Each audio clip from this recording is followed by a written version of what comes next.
Blood collection लेते हुए या किसी भी वक्त अगर कोई इंसान बेहोश हो जाते हैं, उस सिचुएशन को मेडिकली टर्म में वासोवेगल सिनकोप बोलते हैं, ठीक है। लेकिन उस सिचुएशन में हम लोगों को ऐसा क्या क्या स्टेप लेना चाहिए जिसके वजह से हम लोग उस इंसान को उस सिचुएशन से बाहर निकाल पाए। तो सबसे पहला स्टेप जो होता है, उस इंसान को सही जगह पे, कंफर्टेबल जगह पे थोड़ा सा लेटाइए। अगर वो ज़मीन पे कहीं पर गिरे हुए हैं तो उनका पैर को ऊपर उठाना है और नीचे पे जैसे लेटाते हैं उनके पैर के नीचे में 2 तौलिया रखिए, अगर बेड में है या कहीं पर, या नीचे में टेबल रख दीजिए या हाथ से पकड़े रहिए। उनका पैर को ऊपर उठाना है और सर नीचे की ओर रहेगा, ठीक है। उस सिचुएशन में उनको लेटाना है ताकि उनका ग्लूकोज लेवल मेंटेन रहे। और उनके आसपास जितना भी है उनको भीड़ इकट्ठा नहीं होने देना है। उनके आसपास थोड़ा सा खाली जगह में उनको सांस लेने में दिक्कत होती है, ठीक है। तो फ़ैन ऑन कर दीजिए, या फिर उनका जो टाइट ड्रेस है ऊपर में थोड़ा बहुत अगर वो खोलने की सिचुएशन में है तो आप वो खोल सकते हैं, जैसे शर्ट का 1-2 बटन हो गया, या उनको थोड़ा पंखा से हवा कर सकते हैं आसपास। ये उनको थोड़ा कंफर्टेबल एरिया में लाना है। फिर उनसे बात करना है और उसी दौरान आपको उनको नमक चीनी पानी का घोल देना है, ठीक है, या लिक्विड वाटर देना है, जो भी आपके पास अवेलेबल हो, ये उनको पिलाना है। उनसे बात करते रहना है, उनका नाम पूछना है, ठीक है। उनको पूछिए कोई रिस्पॉन्स दे रहे हैं या नहीं दे रहे हैं।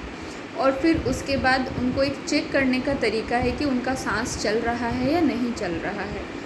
उसी दौरान आपको डॉक्टर को इन्फॉर्म भी करना है, ठीक है। और उनको कैसे चेक करना है कि उनका सांस चल रहा है या नहीं चल रहा है, तो हमारे यहाँ पे कैरोटिड पल्स बोलते हैं। यहाँ पे आप चेक कर सकते हैं, ठीक है।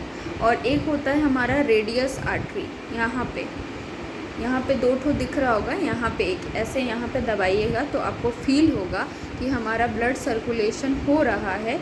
यहाँ से आप दबा के उसको देख सकते हैं। ये 2 तरीक़ों से आप उनका चेक कर सकते हैं कि उनकी सांसें चल रही है या नहीं चल रही है। उसके बाद आप डॉक्टर को इन्फॉर्म करेंगे और डॉक्टर जब तक अर्जेंसी में डॉक्टर आएंगे तब तक से आपको उनसे बात करते रहना है। अगर आप देखेंगे कि उनको सांस लेने में प्रॉब्लम हो रही तो आपको CPR देना है।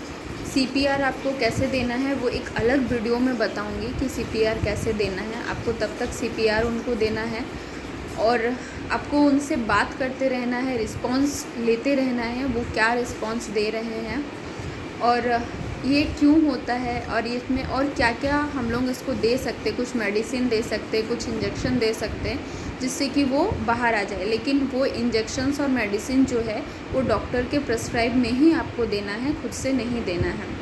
अगर डॉक्टर नहीं आ सकते तो फ़ोन पर कंसल्ट कर सकते हैं, उनसे पूछ सकते हैं कि क्या मेडिसिन देना है या नहीं देना है, ठीक है। तो ये डॉक्टर के कंसल्ट में ही आपको एक इंजेक्शन्स देना है और दवा भी देना है, दवा भी खिला सकते हैं। तो कुछ सावधानी अगर हम लोग बरतें तो इस सिचुएशन से हम लोग बाहर निकल सकते हैं, ठीक है। और अगर आपको कुछ और इसमें जानना है या कुछ क्वेश्चंस है तो हमें कमेंट बॉक्स में लिखिए, मैं इसका जवाब दूंगी, ठीक है। धन्यवाद।